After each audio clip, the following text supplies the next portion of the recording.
ஆகாயம் வாய்ஸ் நேயர்களுக்கு வணக்கம். இன்றைக்கு நம்மோடு நேர்காணலுக்காக அரசியல் விமர்சகர் ராஜகம்பீரன் அவர்கள் நம்மோடு இருந்திருக்கிறார். அவரோடு பேசலாம். சார் வணக்கம். வணக்கம். ஆகஸ்ட் 23 முதல்வர் மு.க. ஸ்டாலின் அவர்கள் முதலீடுகளை ஈர்ப்பதற்காக அமெரிக்க பயணம். அதுக்குள்ளே துணை முதல்வராக உதயநிதி ஸ்டாலினை நியமிச்சிருவாங்க அப்படிங்கிற ஒரு பேச்சு ஒரு பக்கம் போயிட்டு இருக்குது. இன்றைக்கு தமிழ்நாடு அமைச்சரவை கூட்டம் நடைபெற்றது. இந்த கூட்டத்திலே அது தொடர்பான முடிவுகள் எடுக்கப்பட்டதா அப்படிங்கிறது தகவல்கள் இனிமேல் தான் வெளியாகும். ஸோ எப்படி பார்க்குறீங்க? அதற்குள்ளே ஆகஸ்ட் 23க்கு முன்னாடி துணை முதல்வர் ஆயிடுவாரா உதயநிதி ஸ்டாலின்? உதயநிதி துணை முதலமைச்சர் ஆக வேண்டும் என்கிற கருத்தை திமுகவினுடைய இரண்டாம் கட்ட தலைவர்கள், அமைச்சர்களாக இருக்கிறவர்கள், ராஜகண்ணப்பன், கீதா ஜீவன் போன்றவர்கள்லாம் தொடர்ந்து அதை பேச ஆரம்பித்து விட்டார்கள். 19ஆம் தேதி துணை முதலமைச்சர் ஆவார் என்கிற ஒரு கருத்தை ராஜகண்ணப்பன் ஒரு மேடையில் சொல்றார். 19க்கு அப்புறமா? ஆமாம், 19க்கு அப்புறம் வருவார் என்கிற ஒரு கருத்தை ராஜகண்ணப்பன் அவர்கள் சொல்றார். அப்போ இந்த கருத்து திடீரென்று ஒரு நாள் உருவானதில்லை. இந்த ஆட்சி பதவியேற்ற நாளிலே இருந்து அவருக்கான முக்கியத்துவம், அவர் இளைஞர் அணியினுடைய செயலாளராக ஆனதாக இருக்கலாம், அவர் சேலம் மாநாட்டை நடத்தியதாக இருக்கலாம், அப்புறம் அவர் அமைச்சராக, அவர் விளையாட்டுத்துறை அமைச்சராக வந்ததாக இருக்கு. இப்போ அதிலிருந்து ஒரு கணக்கு இருக்கிறது. ஒரு அரசியலே ஒரு இரண்டாம் கட்ட தலைவர்களில் ஒரு முதன்மைப்படுத்தக்கூடியவராக வருவார் என்பதற்கான ஒரு முன்னோட்டம் நடந்து கொண்டே தான் இருக்கிறது. இது கட்சி அளவிலே பெரிய சலசலப்பை உருவாக்கவில்லை. நம்ம ஒப்பீட்டு அளவிலே பார்த்தோம்னா மு.க. ஸ்டாலின் அவர்கள் கலைஞருக்கு மகனாக இருந்தாலும் அவர் திடீர் அரசியல் பிரவேசத்திலே இருந்து வந்தவர் கிடையாது. அவர் எமர்ஜென்சியினுடைய காலகட்டத்திலே ஏதோ ஒரு பழிவாங்கும் நோக்கத்திற்காக அவர் மீதான ஒரு சிறைக்கு அனுப்பக்கூடியது. அது ஒரு எதிர்பாராத சம்பவம். ஒரு அரசியலுக்கு அவர் வந்தது என்பது ஒரு எதிர்பாராத சம்பவம். ஒரு ஆக்சிடெண்ட்டாக தான் அவர் அரசியலுக்குள்ளே வர்றார். அவர் திருமணமான புதிது, அவர் புது மாப்பிள்ளையாக இருக்கும்போது சிறைக்கு போக வேண்டிய எமர்ஜென்சி காலமாக அது மாறுகிறது. அவர் நீண்ட காலமாக கட்சியில் பணியாற்றி தொடக்க காலத்தில் கலைஞர் அவர்கள் அவரை அங்கீகரிக்கலை. அவரை அரசியலுக்கு வருவதை அவர் விரும்பவும் இல்லை. அதை மீறி அவராகவே ஒரு இளைஞரணியை கட்டமைத்ததாக இருக்கட்டும், பின்னால் அவர் அங்கீகரித்தார்னாலும் தொடக்கத்தில் அவர் அங்கீகரிக்கலை. அதற்கான பல ஆதாரங்கள் இருக்கிறது. அப்புறம் அவர் படிப்படியாக சட்டமன்ற உறுப்பினரானது, மேயரானது, எதிர்கட்சி தலைவரானது என்று ஒரு நீண்ட படிநிலைகள் அவருக்கு இருக்கிறது. அதனால் அவருடைய அரசியல் என்பது ஏறத்தாழ ஒரு 50 ஆண்டு கால அரசியல் மாதிரி. 75 தான் அதிலிருந்து எமர்ஜென்சி காலம் கணக்கில் வச்சிங்கன்னா ஒரு 50 ஆண்டு காலம் அவர் தொடர்ந்து பயணத்திலிருந்து வர்றார். உதயநிதியினுடைய காலகட்டம்ங்கிறது என்னன்னா, அப்படி ஒருவர் இருக்கிறார் என்பதை நம்ம திரைப்படத்தின் வழியாக, அவர் திரைப்பட தயாரிப்பு நிறுவனத்தின் வழியாகவும் பின்னால் நடிகராகவும் அவர் அறியப்படுறாரு. அறியப்பட்டதற்கு பின்னால் இதுதான் கடைசி படம் அப்படின்னு மாமன்னன் அறிவித்ததற்கு பின்பு அவர் அரசியலில் வர்றார். அதனால் ஸ்டாலின் அவர்களோடு ஒப்பிடுற அளவுக்கு ஒரு நீண்ட பயணம் அவருக்கு இல்லை. அதனால் அவரை படிப்படியாக ஏற்றுக்கொண்டது போல இவரை ஏற்றுக்கொள்வார்களா அப்படின்னு ஒரு கேள்வி பல பேர் மனதில் இருக்குது. கட்சிக்காரர்கள் அதற்கு தயாராக இருந்தாலும், அவர்கள் ஏற்றுக்கொள்வதற்கு தயாராக இருந்தாலும், பொதுமக்கள் மத்தியிலே எந்த அளவிற்கு இவருடைய தலைமை பண்பாக அவரை ஏற்பார்கள்?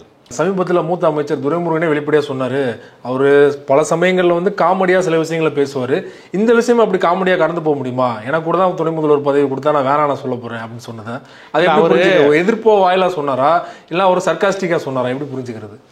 இல்லை, அதாவது என்னென்னா, அப்படி ஒரு வாய்ப்பு வந்தால் யாராவது வேணான்னு சொல்லுவாங்களா என்று சொல்வதன் மூலமாக அவருக்கு அந்த வாய்ப்பு வராது என்று தெரிந்து தான் அவர் சொல்கிறார்.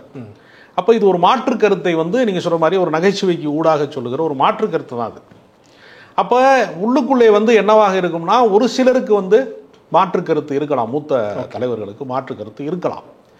ஆனால் கட்சி நலன் கருதி அந்த மாற்று கருத்தை முன்வைக்கவோ உரையாடவோ ஒரு அதிகார மையமாக இருக்கக்கூடிய இந்த காலகட்டத்தில் யாரும் மாற்று கருத்தை சொல்ல மாட்டாங்க. இது எப்பொழுது எதிரொலிக்கும் அப்படின்னு நம்ம பார்த்தோம்னா, எதிர்கட்சி என்கிற இடத்திற்கு வருகிற போகிற சூழ்நிலை வந்தால், அதிகாரம் இல்லாத ஒரு காலகட்டத்திலே, ஏன்னா ஒரு அரசியல் கட்சி தொடர்ந்து அதிகாரத்தில் இருக்கும் என்று நம்ம சொல்ல முடியாது. இன்றைக்கு திமுக அதிகாரத்தில் இருக்கிறது. வருகிற சட்டமன்றத்திலே கூட எதிர்கட்சிகள் வலிமையாக இல்லாத காரணத்தினால ஒரு தொடர்ந்து கூட ஆட்சியில் இருக்கலாம், வாய்ப்பு இருக்கிறது. ஆனால் தொடர்ந்து ஒரு கட்சியினுடைய ஆட்சி என்பது நீடிப்பது அப்படிங்கிறது அரசியலில் சாத்தியம் குறைவு. அப்படி ஒரு சூழல் வருகிற போது எதிர்கட்சி அரசியலிலே ஒருவர் எந்த அளவிற்கு தன்னை நிலைநிறுத்துகிறார் என்பதுதான் அவருடைய தலைமை பண்புக்கான ஒரு சோதனை. அந்த இடம் வருகிற போதுதான் நாம் அதை கணிக்க முடியும். ஆனால் எனக்கு தெரிந்து உதயநிதி ஸ்டாலின் மீது ஒரு அவர்ஷன் எதுவும் இருப்பது மாதிரி எனக்கு தெரியல. ஓகே, என்ன காரணம் அப்படிங்கிறது என்னன்னா, பெரிய இடத்துல இருந்து ஒருத்தர் வருகிற போது அவர் எளிமையாக இருக்கிறார், மக்களுடைய குரலுக்கு வந்து செவிமடுக்கக்கூடியவராக இருக்கிறார், பிரச்சனைகளை காது கொடுத்து கேட்கிறார். இப்போ ஏதாவது ஒரு பிரச்சனைனா உடனடியாக களத்துக்கு போகிற இடத்துல அவர் இருக்கார். எந்த விஷயம் போக முடியாத இடத்துக்கு ஆமாம், அவர் உடனடியாக, அது வெள்ளம் வந்ததாக இருக்கலாம், அல்லது ஏதாவது பேரிடர் காலமாக இருக்கலாம், இல்லை அது வந்து எந்த நிகழ்வாக இருந்தாலும், ஒரு நீட்டு தற்கொலையாக இருக்கலாம், நீங்கள் எந்த விஷயத்துக்கு நீங்கள் போனீங்கனாலும் ஒரு கடைசி தொண்டன் என்ன மாதிரி ஆக்டிவிட்டீஸில் இருப்பானோ அந்த மாதிரி வந்து உடனடியாக வந்து அந்த இடத்துக்கு வந்து களத்துக்கு போகிற இடத்துல அவர் இருக்கிறார். ஒன்று. ரெண்டாவது, மூத்த அமைச்சர்களையெல்லாம் வந்து அவர் வந்து ரொம்ப மரியாதையோடையும் உறவு முறையெல்லாம் சொல்லி, ஒரு சிலரோட எல்லாம் உறவு முறை சொல்கிறாரு, ஒரு சிலரோட வந்து அந்த அவர் பண்பாடோடு நடந்து கொள்கிறார். அதனால் பெரிய முரண்பாடுகள் வந்து கட்சியினுடைய இடங்கள்லையோ பொதுமக்களுக்கு மத்தியிலையோ அவர் மீது வந்து ஏதாவது ஒன்று ஒரு கான்ட்ரவர்சி வந்து இது வரைக்கும் வரலை. கான்ட்ரவர்சிக்கான அந்த வாய்ப்பை அவர் இடம் தரவே இல்லை. இதை வந்து நம்ம எங்கேருந்து பார்க்க வேண்டியிருக்குன்னா, திமுக மாதிரியான ஒரு வரலாற்று பேரியக்கம் திமுக என்பது வெறும் அரசியல் கட்சி கிடையாது, அது சமூக மாற்றத்திற்கு வித்திட்ட கட்சி. பிற்படுத்தப்பட்டவர்களை, ஒடுக்கப்பட்டவர்களை, சிறுபான்மை மக்களை, வந்து மூன்றாம் பாலினத்தவரையெல்லாம் வந்து ஓரளவிற்கு அதிகாரத்திற்கு பக்கத்திலே கொண்டு போன ஒரு அரசியல் கட்சி, அது பல பேரை பிரதிநிதித்துவப்படுத்திய ஒரு அரசியல் கட்சி.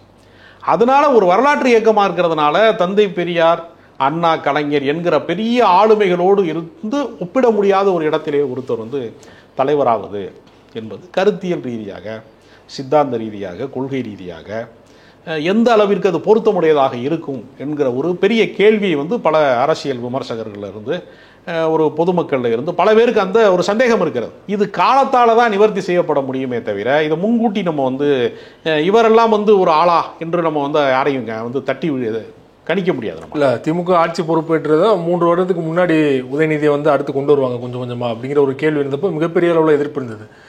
எதிர்ப்புனா மக்கள் மத்தியிலையும் சரி, எப்படி ஒரு சீக்கிரம் உள்ள வரலாம், கட்சிக்குள்ளேயும் சரி எப்படி ஏற்றுப்பாங்க அப்படிங்கிற நிலை இருந்தது. அந்த நிலை இப்போ இருக்குன்னு நினைக்கிறீங்களா?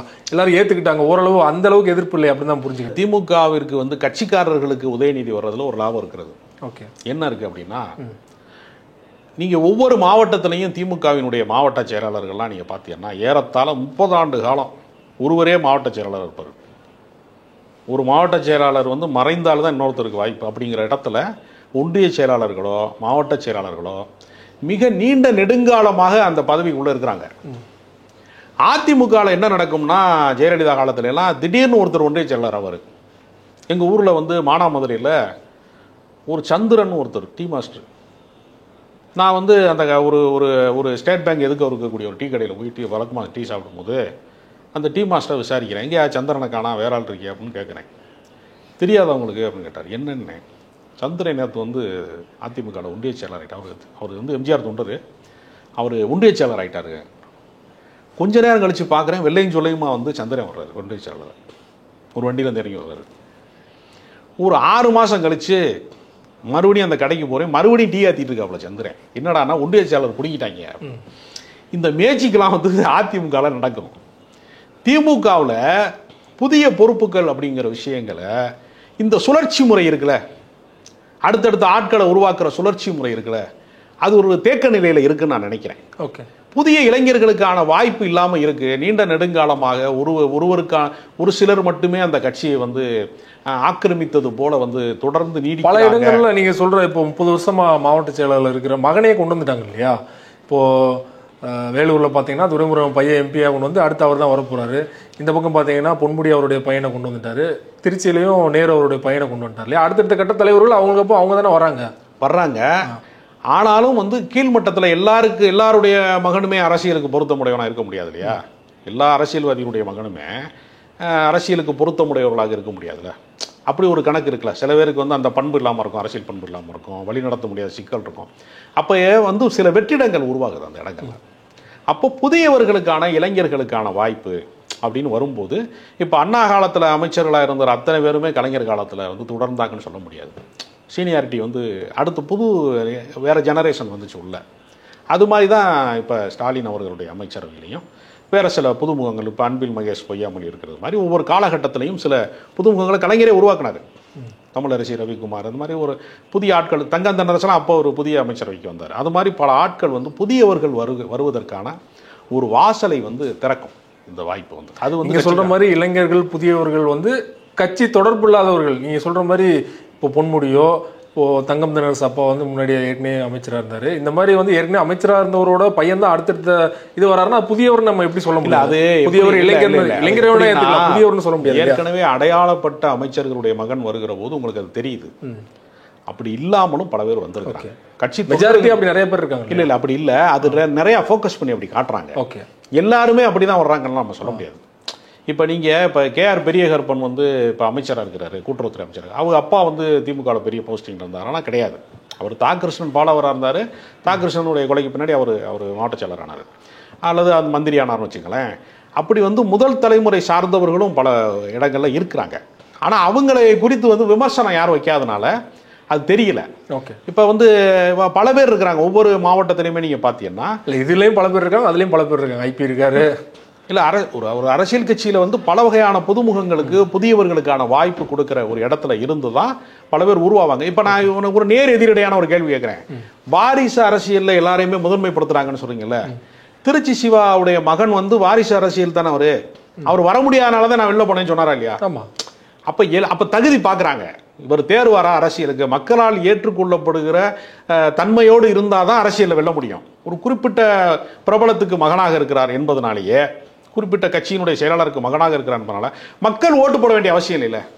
இப்போ நீங்கள் உதயநிதியை வந்து கட்சி முன்னிலை வாரிசு அரசியல்லே பார்த்தீங்கன்னா அங்கேயும் ஒரு கோஷ்டி இருக்குது இல்லையா? இப்போ திருச்சியை பொறுத்த வரைக்கும் KN எதிராக திருச்சி சிவா ஆதரவாளர்கள்லாம் அட்டாக் பண்ணதை பார்த்தோம். அந்த மாவட்டத்தில் இன்னொன்று சொல்கிறேன் நான். இப்போ திருச்சி இப்போ KN இருக்கிறாரு, அவருடைய ஆளுமை பண்பு அத்தனையுமே வந்து அவருடைய மகனுக்கு வந்துருமா? இல்லை, அதுன்னு சொல்ல முடியாது. இல்லை இல்லை இல்லை, அப்படி வராது. அப்படி சாத்தியங்கள் ரொம்ப குறைவு. இப்போ ஃபியூச்சரில் வரலாம் இல்லையா? இப்போ இல்லைன்னு சொல்லலாம். இல்லை, அதாவது நான் என்ன சொல்றேன்னா, பொதுமக்களோடு பழகுகிற விதம், பொதுமக்களை அரவணைத்து போவது, பொதுமக்கள் பிரச்சனைகளில் பங்கேற்கிறது.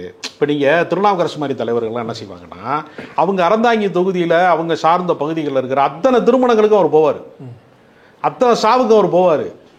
எல்லாரோடையுமே பழகக்கூடியவராக இருப்பாங்க. அவரை யார் வேணாலும் கான்டாக்ட் பண்ண முடியும், யார் வேணாலும் அவரை தொடர்பு கொண்டு பேச முடியும், யார் வேணாலும் ஒரு வீட்டுக்கு போய் ஒரு பிரச்சனையை சொல்ல முடியும். அப்படிங்கிற ஒரு இடம் ஒன்று இருந்துச்சு இல்லையா? இந்த பண்பு வந்து எல்லாருக்கும் வந்து சேராது. அதனால அரசியலில் வந்து வெற்றி கொள்வதற்கு மக்கள் மனங்களை வெல்வதுன்னு ஒரு சவால் இருக்கு. நீங்கள் எவ்வளவு கோடிகளை நீங்கள் வந்து செலவு பண்ணாலும், இப்போ கோடீஸ்வரன்லாம் தோத்ததை பார்த்தோம்ல. பாரிவேந்தர் தோத்தாரு, இந்த பக்கம் ஏசி சண்முகம் தோக்குறாரு, நயினார் நாகேந்திரன் தோக்குறாரு, அப்படிலாம் நம்ம பார்க்குறோம் இல்லையா? கோடீஸ்வரனா இருக்கிறவர்களும் தோக்குறாரு. OPS கோடீஸ்வரன் தான் தோக்குறாரு. கேரளாவில் பூரா OPSக்கு பெருங்கொண்ட சொத்து இருக்கு. பல கோடிகளை வந்து தேனி மாவட்டம் மொத்தத்தில் இருக்கக்கூடிய எஸ்டேட்டுகளில் பாதிக்கு மேலே வாங்கியிருக்கிறாரு. பெரிய கோடீஸ்வரன் தான். மக்கள் மனங்களை வெல்ல முடியல. அந்த ஒரு சவால் இருக்கிறது. நீங்கள் என்னதான் கட்சிக்காரரை வந்து நீங்கள் எவ்வளோ இப்போ வாரிசு அரசியலை வந்து தோற்கடிப்பதற்கு மக்கள்கிட்ட ஒரு வாய்ப்பு இருக்குது.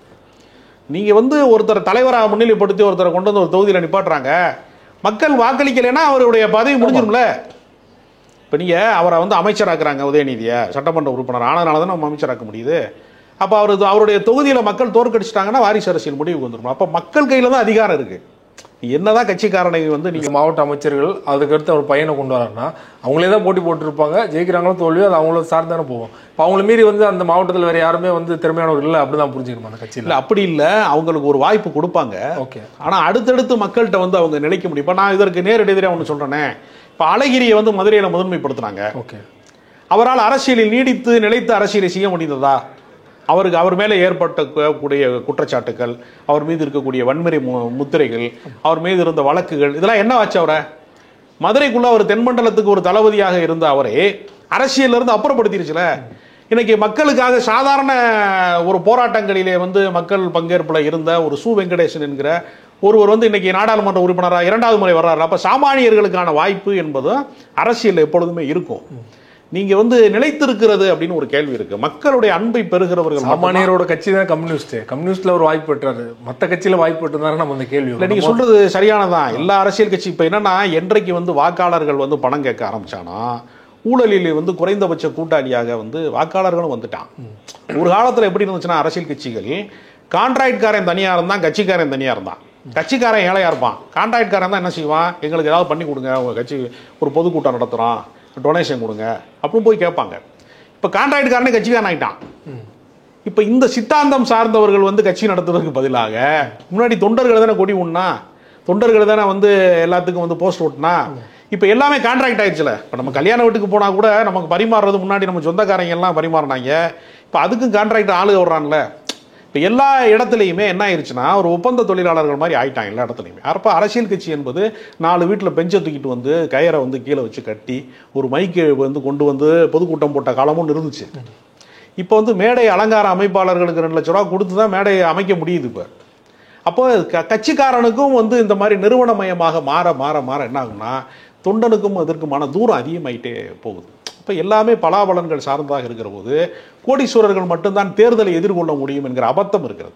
அதனால இது திமுகவின் பிரச்சனையாக நம்ம பார்க்கிறோம். இது திமுகவிற்கும் இது பிரச்சனை தான்.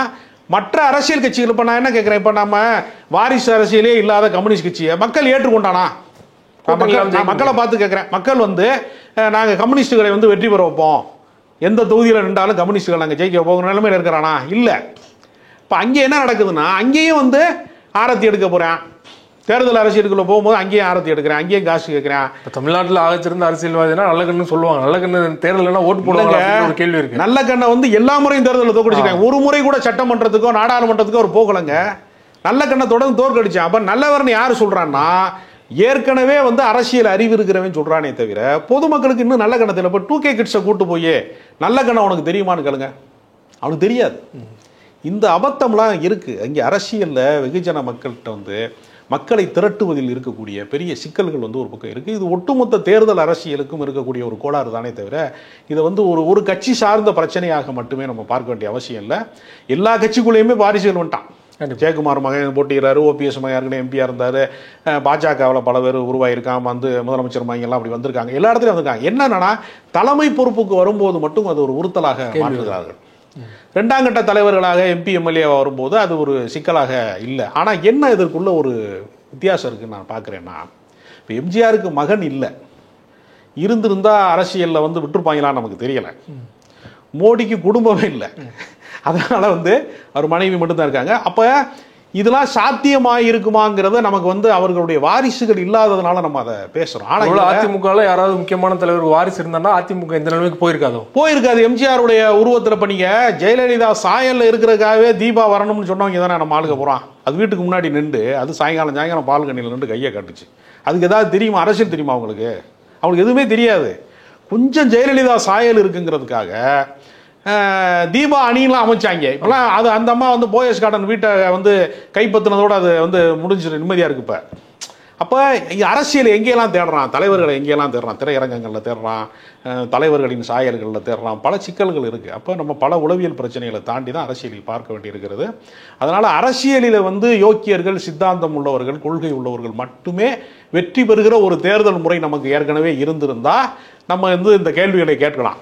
இதை கேட்பதற்கான யோக்கியதை வந்து முதல்ல வாக்காளர்களுக்கே இல்லாமல் போயிருச்சு. இப்போ அதனால் தேர்தல் அரசியல் என்பது பணம் வந்து கொளிக்கக்கூடிய கோடீஸ்வரர்கள் மட்டும்தான் தேர்தலை எதிர்கொள்ள முடியுங்கிற வரும்போது குற்றப்பின்னணி இல்லாதவர்கள் அவங்க வந்தாலே போதுங்கிறான். இப்போ அது மாதிரி விஷயங்களில் நம்ம தலைவர்களை தேர்ந்தெடுக்கிற, அதாவது குறைந்த தீமை தான் ஜனநாயகத்தில் விட நமக்கு இருக்கக்கூடிய தீர்வு. இருக்கிற தீமையில எது குறைந்த தீமையோ அதை தேர்வு செய்யணும், அவ்வளோதான். அந்த அடிப்படையில் பார்க்குற போது வாரிசு அரசியல் என்பது ஒரு வகைக்கு ஒரு சேஃப்டி இருக்குது, நம்பகத்தன்மைன்னு ஒன்று இருக்குது.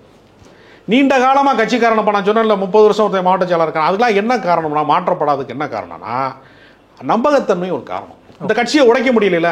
அதிமுக வந்து பாஜக உடைச்சிச்சுல, அடிமைப்படுத்தி வச்சுருந்தாங்கல்ல, திமுகவை ஏன் வந்து அவங்களால உடைக்க முடியல, திமுகவை ஏன் வந்து பல அணிகளாக பிரிக்க முடியல அப்படின்னு ஒரு கேள்வி இருக்குல்ல. அதற்கு பின்னாடி இவர்களுடைய பாரம்பரியமும் இருக்கிறது. அதனால் எப்பொழுதுமே அரசியலில் நன்மை தீமை இரண்டையுமே பார்க்க வேண்டியிருக்கிறது. அதனால் உதயநிதி வருவது என்பது புதிய இளைஞர்களுக்கான வாய்ப்பை திமுகவில் நிர்வாகிகளுக்கு தரும். பொதுமக்களுக்கு மத்தியிலையும் அவர் மீதான பெரிய வெறுப்பு சார்ந்து எதுவும் இல்லை. அவர் ஒரு எளிய தொண்டனை போல இருக்கிறாரு. தலைமை பண்பை எதிர்காலத்தில் அவர் பெறலாம். அதற்கு அவருக்கான சவால்கள் காத்திருக்கிறது. இது வந்து கிரீடம் என்று நான் நம்ப மாட்டேன். இது முள் கிரீடம் தான். உங்களை காலத்தால் உங்களை நீங்கள் மக்கள் மன்றத்தில் நிரூபித்தால் தான் இந்த அரசியல் என்கிற அந்த களத்தை மிகப்பெரிய இந்த கப்பலை ஓட்ட முடியும். இல்லாட்டினா கரை சேர முடியாது. அதே போல் சமீபத்தில் திமுக அமைச்சர் தாமோ அன்பரசன் பேசினது தான் சர்ச்சையாக இருக்குது. அதற்கு அதிமுகவினர்லாம் கடுமையான எதிர்ப்பு தெரிவிச்சிட்டு இருக்காங்க. சொன்ன வார்த்தை என்னன்னா, நடிகர்கள் அரசியலுக்கு வராங்க ஆனால் அவங்களுக்கு அறிவு இல்லை அப்படின்னு பொதுவாக பேசியிருக்காரு. விஜயை மனதில் வைத்தான் அதை பேசியிருப்பார். இனி ஒரு சினிமா நடிகன் வந்து முதலமைச்சராக முடியாது என்பதை யாரும் சொல்லியிருப்பார். உதயநிதி சினிமாவில் வெற்றி பெற்ற நடிகன் கிடையாது. நீங்கள் அதையும் பார்க்கணும். சினிமாவில் கோடோச்சிய அப்படின்லாம் சொல்லவே முடியாது. சில படங்கள் நடித்திருக்கிறார், அவர் அவர் பிரிச்சு எடுத்திருக்கிறார். பேசல, வெற்றி பெற்ற நடிகரா தோல்வி அடைந்த நடிகரான்னு பேசல. புத்தாம் பொதுவா இல்ல, நடிகர்கள் அதாவது அரசியலுக்கு வந்து அவங்களுக்கு அறிவு உதயநிதியை வந்து ஒரு கம்ப்ளீட் சினிமாக்காரனாக யாருமே பார்க்கல. ஓகே, ஒரு பெரிய குடும்பத்திலேருந்து வர்றாரு, அவர் ரெட் ஜெயண்ட்னு ஒரு நிறுவனம் நடத்துறாரு, சில படங்களில் ஒரு காமெடி படம் நடிக்கிறார் தொடக்கத்தில், அப்புறம் ஒரு சில கருத்தியல் படம். எந்த படமுமே அந்த ஒரு கல் கண்ணாடியை தவிர்த்துட்டு பெரிய மாபெரும் வெற்றி படைப்புகள் அப்படின்லாம் ஒன்றும் கிடையாது. பெரிய அவர் நடிகனாக வந்து வெற்றி பெற்றார்னு நம்ம சொல்லவே முடியாது. ஒரு ப்ரொடக்ஷன் கம்பெனியும் கொஞ்சம் நாள் ரன் ஆயிருக்கு, அவ்வளோதான். அதனால் அவரை வந்து ஒரு சினிமாக்காரராக மட்டுமே பார்க்க முடியாது. விஜயை பார்க்கறது மாதிரி உதயநிதியை ஒரு சினிமாக்காரராக பார்க்க முடியாது. அவரும் சினிமாவில் இருந்திருக்காரு. அப்படி பார்த்தா சீமான் அவர்கள் சினிமாவில் வந்து இயங்கியிருக்காரு, இயக்குனர் இருந்திருக்காரு, வசனம் எழுதியிருக்காரு. அந்த கணக்கெல்லாம் பார்த்தோன்னா எல்லாருக்குமே ஏதோ ஒரு வகையில் தொடர்பு இருக்கும். அதை வந்து நம்ம கணக்கில் கொள்ள முடியாது. அவர் விஜயை மனதில் வைத்து இன்னொரு நடிகன் வந்து முதலமைச்சராக முடியாது என்பதை அவர் சொல்லியிருக்கிறாரு. அது கண்ணாடி வீட்டுக்குள்ளேருந்து கல்லறிவதாங்கிற மாதிரி நீங்கள் கேட்குறீங்க. அந்த விமர்சனம் அந்த கட்சிக்கும் பொருந்தும். அதனால் இப்போ நம்ம என்னென்னா நடிகை வரக்கூடாது வார்த்தை வந்து ஒரு நடிகர் வந்து முதல்வர் ஆக முடியாது அப்படின்னு சொல்றது வேற, நடிகர்கள் அரசியலுக்கு வந்து அவங்களுக்கு அறிவு இருக்காது அப்படின்னு சொல்ற வார்த்தையை நம்ம எப்படி புரிஞ்சுக்கிறது? அறிவு இருக்காதுன்னு சொல்றத அவர் டைரக்டாவோ இன்டைரக்டாவோ அவங்க கட்சியிலேருந்து வரவங்களும் சேர்த்து என்ன சொல்ற மாதிரி ஆயிடுச்சு. அது இல்லை, அவர் வந்து அதை சொல்லிட்டாரு. அவர் நடிகர்களை மனதில் வைத்து பேசியிருக்கிறாரு. ஆனால் நடிகர்களுக்கு வந்து அறிவே இருக்காதுன்னு நம்ம சொல்ல முடியாது. யார் வேண்டுமானாலும் ஜனநாயகத்திலே போட்டியிடலாம். மக்கள் ஏற்றுக்கொண்டால் அவன் அறிவாளியாக இருக்கிறான், அறிவு இல்லாதவனாக இருக்காங்கிறது அல்ல. மக்கள் ஏற்றுக்கொண்டால் அவர்கள் முதன்மை பொறுப்புக்கு வருவாங்க. மக்கள் நிராகரித்தால் அது விஜயாவும் இருக்கலாம், உதயநிதியாகவும் இருக்கலாம். மக்கள் நிராகரித்தால் நீங்கள் எந்த அதிகாரத்துக்கும் வர முடியாது. அதனால் இது முழுக்க முழுக்க மக்கள் மன்றத்தில் தான் நம்ம இந்த பொறுப்பை ஒப்படைக்க முடியுமே தவிர தாமோ அன்பரசன் தீர்மானிக்க முடியாது, வேற யாருமே தீர்மானிக்க முடியாது. திமுக தலைமை வந்து உதயநிதியை வந்து பிரகடனப்படுத்தலாம். மக்கள் எந்த அளவிற்கு உள்வாங்குகிறார்கள், ஏற்றுக்கொள்கிறார்கள் என்பதிலே தான் அந்த வெற்றி அடங்குமே தவிர அது வந்து தனி ஒரு அரசியல் கட்சியின் முடிவாக நம்ம அதை பார்க்க முடியாது. ஜனநாயகத்திலே ஒவ்வொருத்தருக்கும் பங்கு இருக்கிறது. ரைட் சார், உங்கள் நேரத்தை ஒதுக்கி பல்வேறு தகவல் எங்களோட பகிர்ந்து கொண்டீங்க. மிக்க நன்றி.